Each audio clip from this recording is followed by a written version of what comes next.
Good morning, everyone. Thanks for joining us today. You've got Jacob Marnie here. I'm the Head of Client Solutions at FlowPower. I've also got Alex. How you doing, Alex? Hey, Jacob. Not too bad, not too bad. Good to hear. So thanks everyone for joining us today. Happy to see a good group of people that are interested in learning more about demand response and I guess understanding how their businesses can make the most of it. So before we get started, I'll just run through some very quick housekeeping. Presentation this morning will go for about 30 minutes. We'll leave around 15 minutes of questions at the end. If you do have questions throughout, there will be a box that should appear, a question box. Just type them in whenever it comes to your mind, and then at the end we can get to those. And then at the end of the meeting as well, the end of the webinar rather, we'll send out a recording which will be published on our website, so you can access it at any time or share it with anyone you need to. But other than that, we'll get into it. Alex, how you been before we do? It's been a while. It has. I'm pretty excited to end lockdown. I'm pretty excited to use Victoria in the last day. That's right, one day to go. Midnight tonight. Yeah. You got big plans? Not at midnight. Not at midnight? Okay, I think I might be lining up somewhere, heading to Country Vic, something like that. No, just excited for a little bit more freedoms in our daily routine. So. Yes, I'm sure we all are. I'm sure we've got some listeners from Vic today that'll all be excited as well. Absolutely. So yes, that's me and Alex. There are embarrassing fun facts that marketing chose for us. Alex is a lot more interesting than mine, fortunately. Things I can't do right now. Yeah, well, soon, 8th of Jan. What even month is it anymore? November, almost. You could grab a smashed Avo tomorrow, I guess. Well, I could make one. Yeah, I found that they're a lot cheaper made at home during lockdown. Is it the same if you make it yourself though? It's not. I'm really looking forward to someone doing that for me. I'll quickly be hitting up some restaurants from tomorrow. But anyway, it's enough small talk between us. Let's get into it. So just a quick overview of FlowPower for those that may not be familiar. So FlowPower are an Australian electricity retailer, but we've come from an energy management background, and that's, I guess, where we see ourselves as far as our energy services go. We really work closely with our customers to look for different strategies and opportunities. We really based around things like demand response and PPAs with wind farms and solar farms. And our goal is to just partner with businesses and work together, I guess, on that goal to lead Australia to a carbon net zero future. So that's just a little bit about us. And I'll just jump to the next slide. So just a brief overview of what we'll be covering off today. Alex is going to give you a bit of an overview of where the market's at and I guess what's changed over the last few years. We'll talk about a few things you need to go. So 3 things you need to know when it comes to demand response, particularly in regards to planning the summer period, which is the busy period when it comes to demand response. We'll pop into a quick case study about one of our customers in South Australia and what they've been able to achieve last summer. And then we'll also, as I mentioned before, we'll jump into some questions. So feel free to just pop those in at any time throughout. But I'll stop talking for a bit now and hand over to Alex, who'll run you through a bit of market context. Great, thanks, Jacob. So I think we're at a really interesting time in the market. So when we say the market, we're talking about the East Coast electricity market, the NEM in Australia. There's a lot of talk, a lot of one word that gets thrown around a lot is a transition. And we're seeing a huge change in the market. So there's a lot of old, aging coal-fired stations that are beginning to exit the market, and some of them are actually experiencing some early failures and leaving the market earlier than anticipated. We've had more and more renewables that have come online. Australia is a world leader, both in terms of grid-scale renewables and rooftop solar for residential and commercial industrial customers. We're also a world leader in terms of new technology. We did hold the record for the big battery, the biggest battery in the world, the Hornsdale Power Reserve. And there are plans to take that record back from California soon with another big battery. So all of these are creating new opportunities that didn't exist in some cases as recently as 5 years ago in the market. So all of these new technologies have meant that the wholesale pricing is now quite significantly more dynamic than it used to be a couple of years ago, which creates great opportunities as alternatives to the old way of doing fixed rate contracts. And these new technologies are changing the way power users interact with the market. You know, one of the most common terms we talk about is prosumers. So people with solar panels and also batteries are now also producing electricity and feeding it back into the grid, which is a really huge change to how things used to be not that many years ago. Yeah, right. And Alex, just a quick one. I mean, I'm sure we've covered it off in some other webinars, but I guess how are you seeing COVID affect the market at the moment? I think I saw the other day that South Australia had their lowest demand day ever. How are we seeing those kind of impacts at the moment? Absolutely. Yeah, South Australia had the lowest recorded demand ever, and is on track to. They're talking about this idea of zero grid demand, which they think could hit next year, and that's driven by the uptake of rooftop solar as well as the penetration of renewables on the grid, which means we're seeing low and in some cases actually negative prices during the middle of the day when the sun is shining strongly. Which a negative price means the customer is actually getting paid to use power, which is a very strange concept, and is starting to force a bit of a rethink of the way the market and how consumers interact. Wow. Yeah.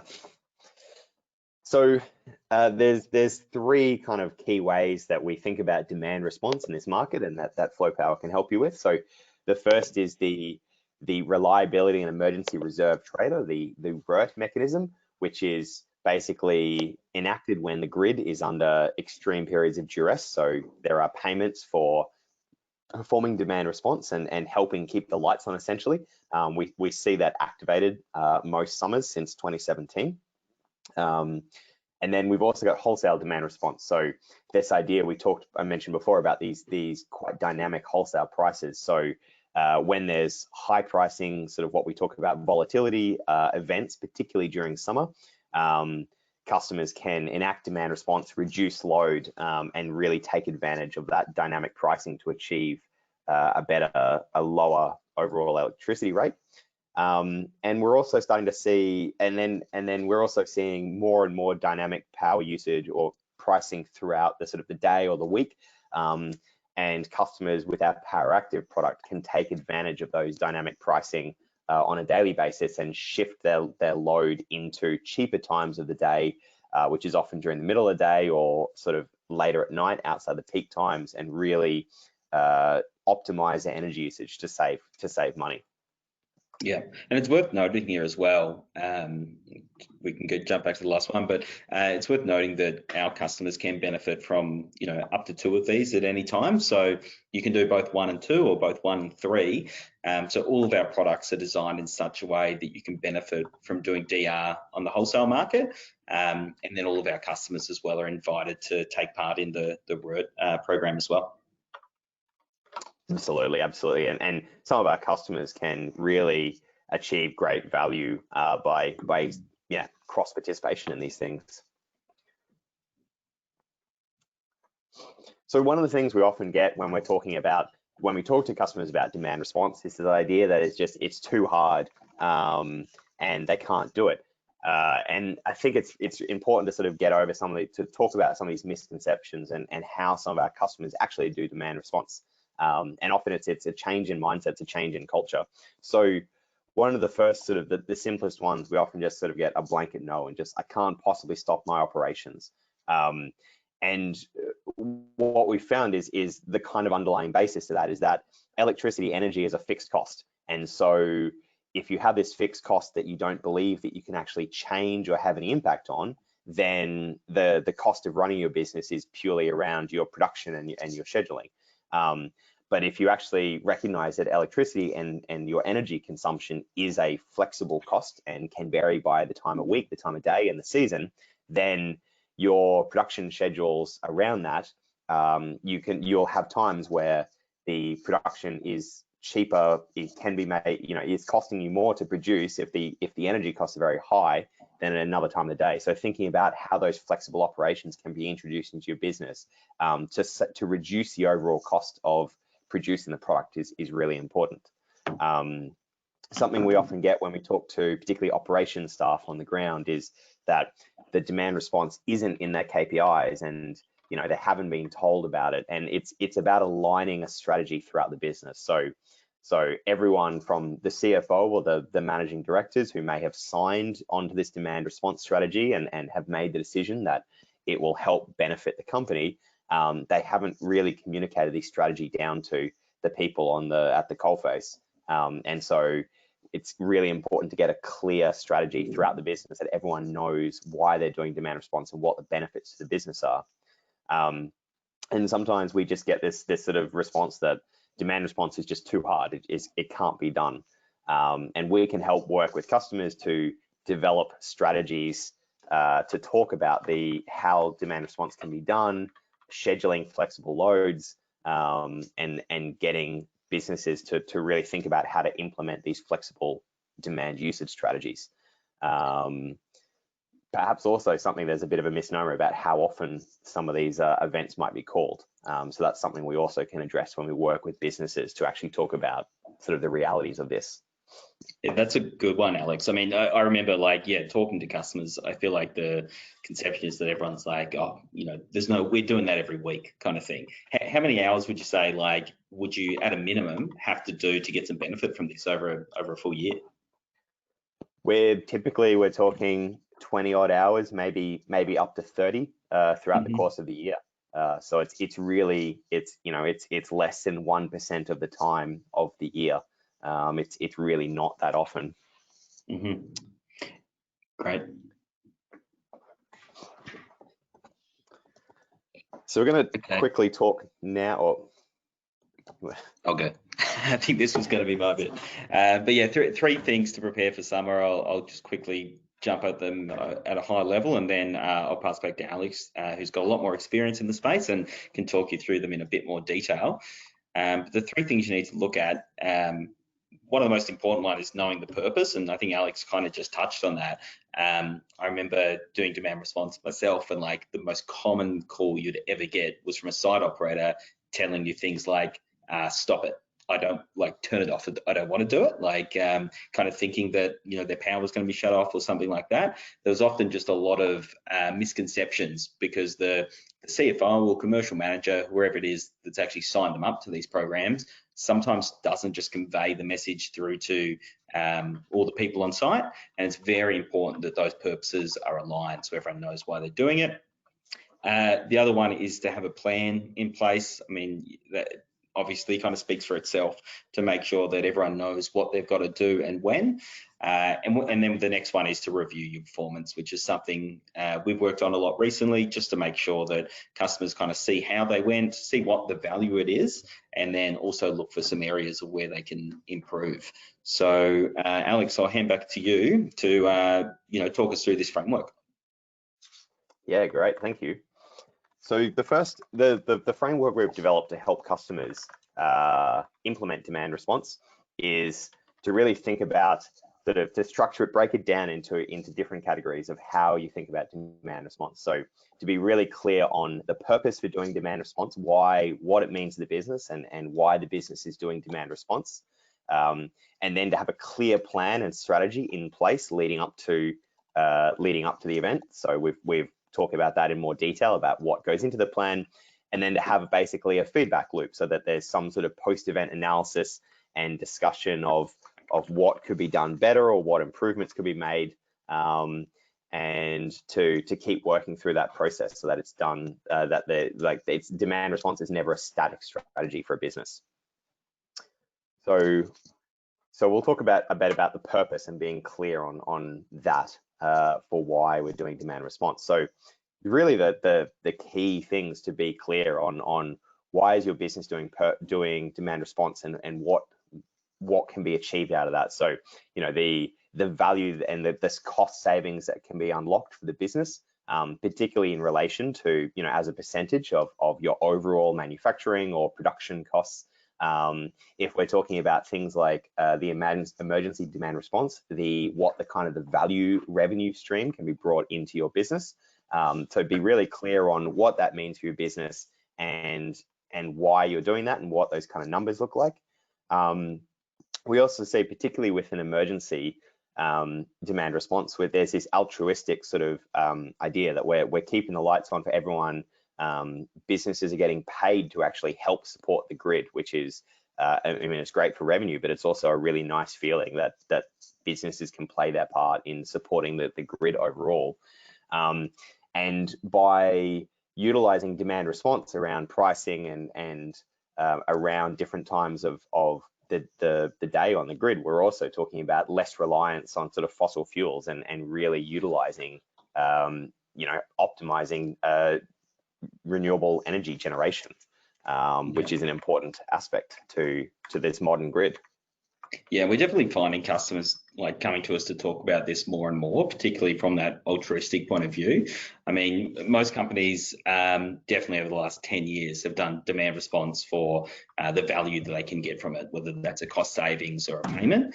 But more and more, we're finding companies come to us kind of saying, you know, they want to improve the grid, I guess, and like reduce Australia's reliance on fossil fuels. So by doing demand response, you're doing that as well. And we're finding that's more and more important to our customers as they become more sophisticated, more educated. You know, they want to do their bit as well. And then if they can get paid for it, well, that's just the cream on top, I guess.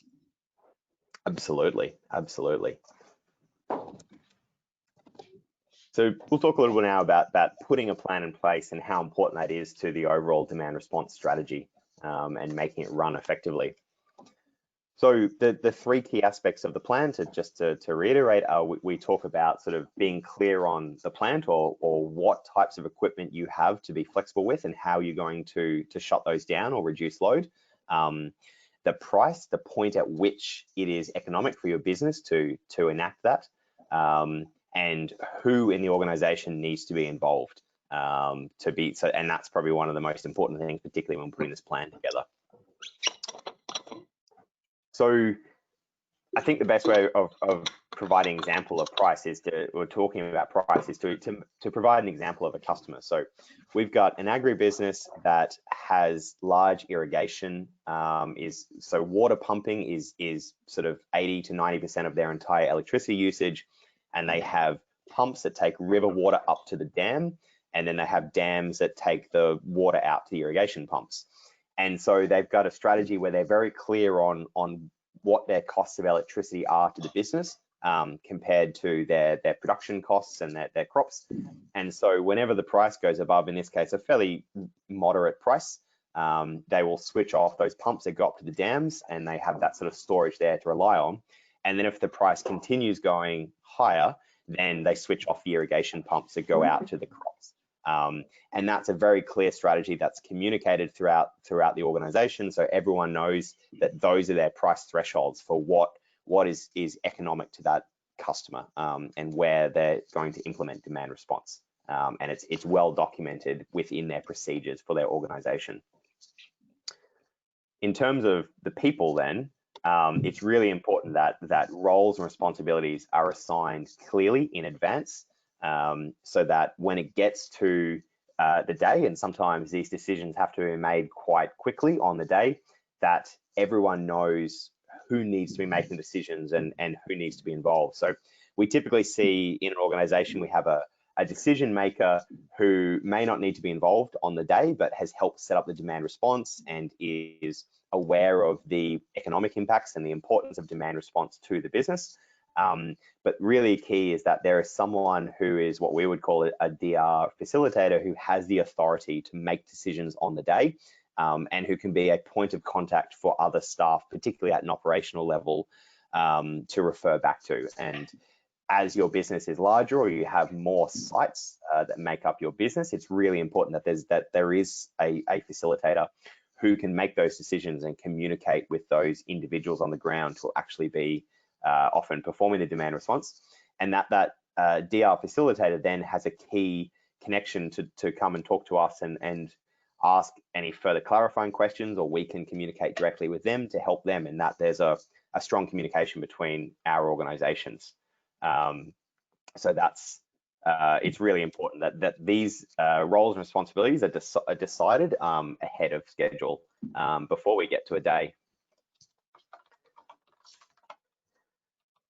So when we all think about that and we wrap it up, it's about having a clear plan before we get to an event day. And so how a typical event day would go is this is an example of a wholesale response customer. So we're looking to curtail load in response to a high-priced event, which is often summer afternoons. So 1 to 2 days out, we can typically forecast an event with sort of a 50-50 chance of something going ahead. And then as we get ahead of closer to the time, so in the morning or sometimes the day ahead or the sort of lunchtime before the event, we can confirm that event is very likely to go ahead and start to provide some tighter timeframes around that when that's going to happen. And that's the time where people in the business really need to be sort of clear on who is going to take what actions and who will need to make any decisions on the day. Then half an hour to an hour out, we'll provide a clear start and estimated end time, and then the people can actually take the action for the event start, switch off the load in response to this high price and take action there. And then at the end of that, FlowPower will clearly communicate the event is over and that operations can return to normal. And then afterwards, in the day to several days afterwards, there's a post-event review process of going through how the site's performed, were there areas of improvement, or what would be done differently potentially in the future. So that's a pretty standard process of how it all comes together. You can see it's important that at each step it's clear who needs to do what and how these things are going to be achieved. Sure. And it's probably worth just noting here, I guess there's a couple of ways our customers will do this. So the service that Alex has just talked through would be our market monitoring service. This is a notification service to let you know when there's an event coming, when it's starting, when it's finishing. We also offer some consulting with that. So, working through these plans with you. And then additionally, there's another service that we call our signaling service. So this is when we actually automate these processes for you. So different levels of automation. We could do it for example, an on-site generator. If you had a generator and you said, we always want to run this when prices exceed $500 a megawatt hour, we can just set it up so that we send you a notification, we're running your generator between 3 p.m. and 5 p.m. this afternoon. You can let us know if no, don't do that. But otherwise, we'll go ahead. The people on site don't actually have to worry about anything. The generator just starts up and then it shuts off again a couple of hours later once the event's ended. So there are a couple of different ways we can do this as well. Absolutely, absolutely.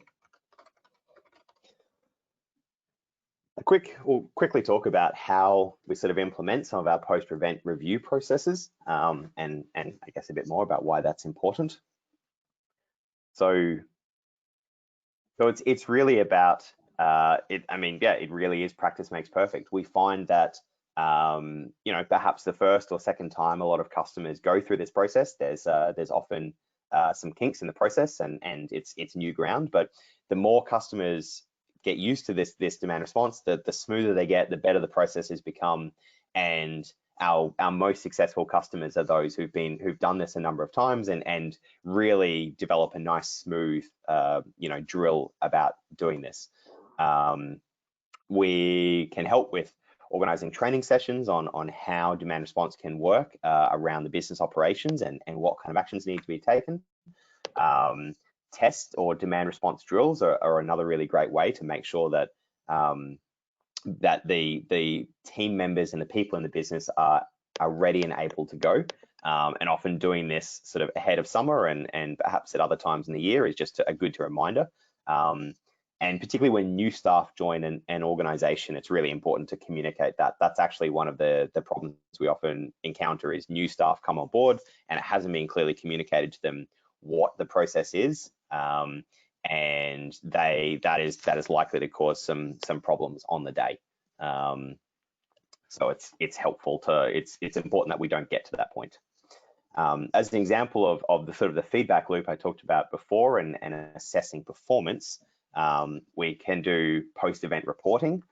This is an example of looking at how a customer went, particularly in our ROT program. And so by FlowPower communicating to our customers how they performed and what the savings were, or in this case, what the revenue was from this program, we can help identify if there's any improvements that could be made, perhaps new opportunities. Sometimes customers will dip their toe in the water of demand response by just doing some things initially and then finding that actually the plant and their operations are more flexible than initially thought.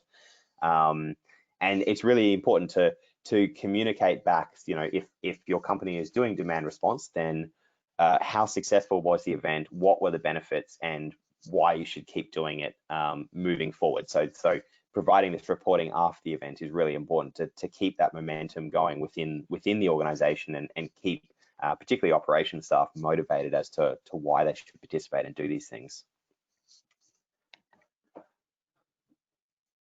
Great. So yeah, as I mentioned, just to finish off, we'll run through a quick case study for one of our customers in South Australia. So this customer is a medium-sized manufacturer in South Australia. They're on a wholesale contract, so we're looking for some ways to, I guess, improve on how they could do demand response. So this customer had been doing demand response, responding to high price signals. So basically, for this one, when prices exceed $500 a megawatt hour, there's some load that's flexible that they can switch off, things like their compressors and their pumps. This is kind of what we talked about, where the decision maker is often someone like the CFO. They're enrolling people in these programs, and then the operations manager is actually facilitating it. So in this case, they've got three primary responders. So they're the ones that get the notifications from us first, and they're all responsible for separate areas of the plant. And then each one of them has a couple of backups as well, just in case they're away or they miss the messages or anything like that. The way we improved the results for this customer going into last summer was that they're also able to ramp down their 1.3 megawatt on-site solar, so they can take advantages of negative prices that Alex mentioned earlier in the webinar. So basically, when prices are negative, they turn their solar off. We can automate this process, so the solar goes off, their load comes on, and they're actually getting paid to use electricity. So in this case, they were able to improve their results again. So I think on the next page, we've got the outcomes for them. Yeah, so this customer's already saving 5.9% by doing demand response when prices exceed $500 a megawatt hour, but they've also saved an additional 5% by doing the solar ramp down. A great thing about the solar ramp down is that there's a fee to set it up. There's some controls that need to be put in place, but once it's done, it's set and forget. There's no need for someone on site to run and switch the solar off. Simply a signal can be sent to a controller, and the solar can come down. This is another example where the customer didn't have to do 50, 100 hours of demand response, as is often the conception, but they've just done this over 13 hours over summer and still achieved some really great results. So that's basically us for the day as far as the presentation goes, but we'll now see to some questions. So there are a couple in here already, which I'll run through now, but if you did have any other questions, please feel free to put them in and we'll answer them for you over the next 10 minutes or so. So Alex, I've got one for you. Is there a particular load size needed to participate in demand response? Does how much they're consuming matter? No, I guess the great thing about, what we're offering is, so for things like the emergency demand response, we put in an aggregated portfolio. So if you were to go direct to the AEMO, there are minimum load sizes, but we aggregate up, so there is no minimum load size. And in terms of sort of spot responsive DR, flexing your load around those dynamic pricing, absolutely not. It's all about the percentage saving. So no minimum thresholds at all. Great. There's another one here. Is there any technology that could help automate this process? There certainly is, as I kind of just mentioned in that case study. So we actually have our own technology, our K-Watch controller, which we use to turn on a number of generators, to switch off pumps, things like that. And now we can do the solar ramp down as well. So that's definitely something worth exploring. There's obviously a cost to setting that up usually. We can help fund some of that in some states where we have some funding. But yeah, if there's significant savings from DR and you have flexible load, it's definitely worth exploring if you can automate it, because it means that, well, you don't stuff up, that people don't forget to do it, and also just takes a lot of pressure off the people on site. Absolutely. We certainly believe that automation is the key to progressing demand response further. And there's some changes in the market coming up next year that we think will help further benefit automated demand response even more. So the more you can automate it at your site, the better placed you'll be moving forward. Yeah, great. And another one for you, Alex. Do you have to be on wholesale to do demand response? No. The RERT, emergency demand response, is open to anyone. You don't even have to be a Flow Power retail customer to do demand response with us in the RERT mechanism. So it's often for our customers, it's a great way to, I guess, try demand response out if you're on a fixed price contract, because the RERT participation is purely a payment for doing demand response on top of whatever you're sort of, separate to your electricity contract. Yeah, that's a good point, that's quite commonly. Yeah, it is quite. We actually have had a number of customers who've started in RERT with us doing demand response, and have then discovered that their operations are quite flexible, and they've then decided to go on to a wholesale demand response strategy after the success of their RERT participation, which is a really great outcome to I guess get a chance to try before you buy a demand response. Yeah, definitely. Dip your toes in the water, so to speak. Toes in the water. Yeah. One more, and then we'll sign off for the day. And it's an interesting one as well. Will more businesses be required to do demand response in the future? I'm not sure if that means they're going to be forced to do it, or if we're going to need more participation. So maybe you could answer both. Yeah, I think that's a interesting question. I mean, there's a few things. For example, if we're talking about emergency demand response, we're talking about times when the grid is under high levels of duress. So we're really stretched for sort of supply to meet the demand. There's not much supply left, which means if you're doing emergency demand response, you're getting paid to help the grid. But if we get to that point where there isn't enough supply to match the demand, then we hit load shedding, where basically customers are forced off the grid, and no one is paid for that. No one wins when there's load shedding. So you can actually think of emergency demand response as getting paid for something that potentially could happen anyway. You could get forced off the grid. We've also seen some discussion in South Australia actually right now. There's some active discussions around, we talked about solar ramp down when the price is very low or negative.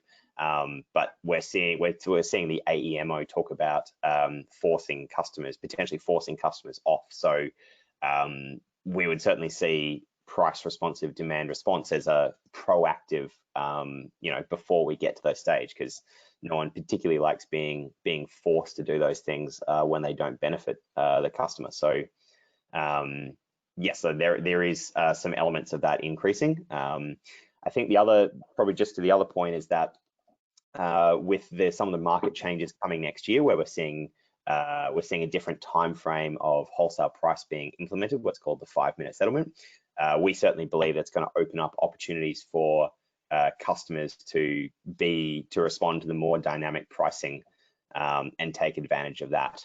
And that's an exciting opportunity that will be opened up for customers. So that's yes, I think we do think we'll see more demand response in the future. Great. Yeah, I mean, just like through conversations I'm having as well, like it just seems that so many more people are willing to explore this kind of stuff. I think the market and customers are becoming far more educated in the space, and we're definitely seeing more willingness to at least, as we said before, dip your toes in the water, maybe try out RERT. Like we've even literally had customers say to us that they would help without payments, like if just to see how they go for a summer. If we could notify them of upcoming events, they'd just say, we'll test it out without even being in a program, and then hopefully do it next year. But anyway, we'll wrap it up there. So thanks everyone for joining us. Just a quick reminder that you will get a recording of this afterwards, so you can rewatch it at any time or share it with your networks. If you do have any questions and want to get in touch, you can get in touch on that number. Or if you're already an existing customer, just get in touch with your account manager and they can talk you through this stuff in more details and point you in the direction of how you can get involved. But that's all for us, so we'll let you all go and get about your day.